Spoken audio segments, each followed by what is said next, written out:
Hey guys, take a moment to grade this trade in the comment section down below as I read to you guys a statement from the New York Jets general manager, Joe Douglas, on this recent trade of Sam Darnold. I want to publicly acknowledge the commitment, dedication, and professionalism that Sam displayed while with the Jets. He is a tough-minded, talented football player whose NFL story has not been written yet. While all these things are true, this move is in the short and long-term best interest for both this team and him. We thank Sam for all of his work on behalf of this organization and wish him well as he continues his career. It feels so nice to be back making news videos for you guys because we got some incredible breaking news. Now, before we get to that, just do me a favor and sack that like button for the YouTube algorithm. It really helps the channel a lot. And a huge shout out to my latest Mike Mafia members, Mighty Joey, Jefferson Varner, Matt 100 TV, AC DJ Vancouver, for joining our membership tier. Now that we get all that out of the way, break!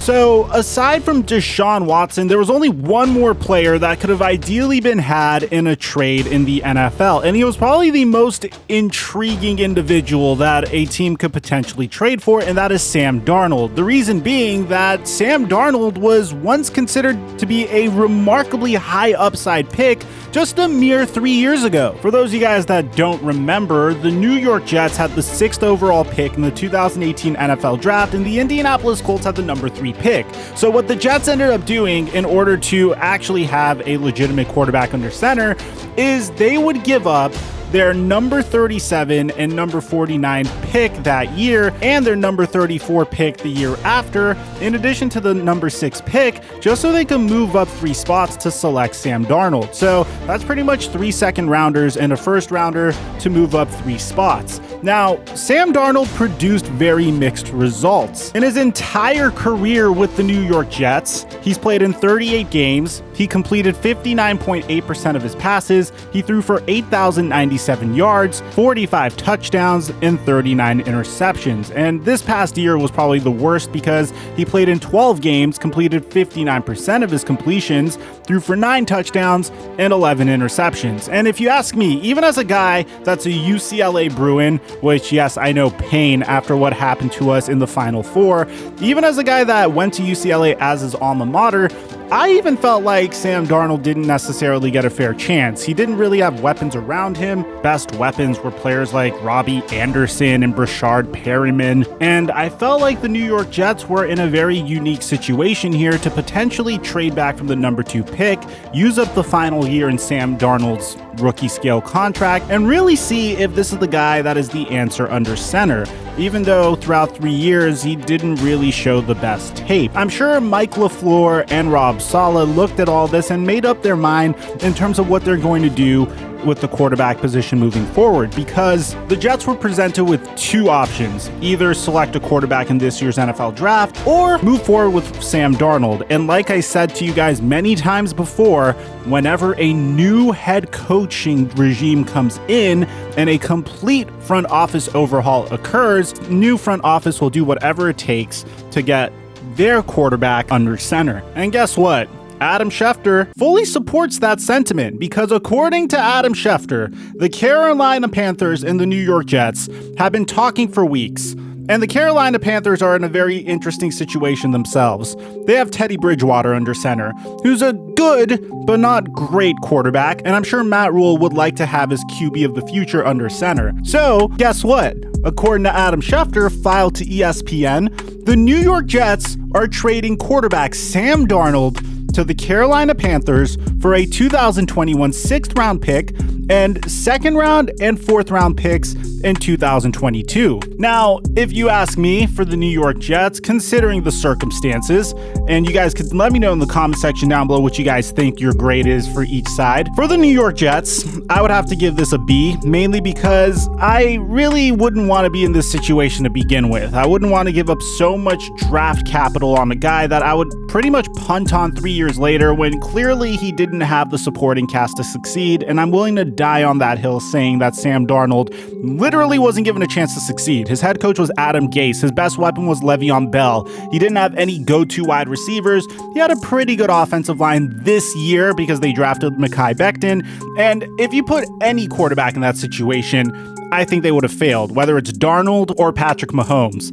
Darnold is the type of quarterback that you need to develop properly, and it seems like the New York Jets completely failed at doing that. Meanwhile, you have the Carolina Panthers, who appear to be getting a little bit more realistic about what's going to happen to them this offseason in the NFL draft. If you look at the top 3 picks in the NFL draft this year, the first 3 picks are for sure going to be quarterbacks. And theoretically, the Atlanta Falcons and Detroit Lions could all take quarterbacks before the Carolina Panthers do. Teams could hop in front of the Carolina Panthers if they want to at number 8.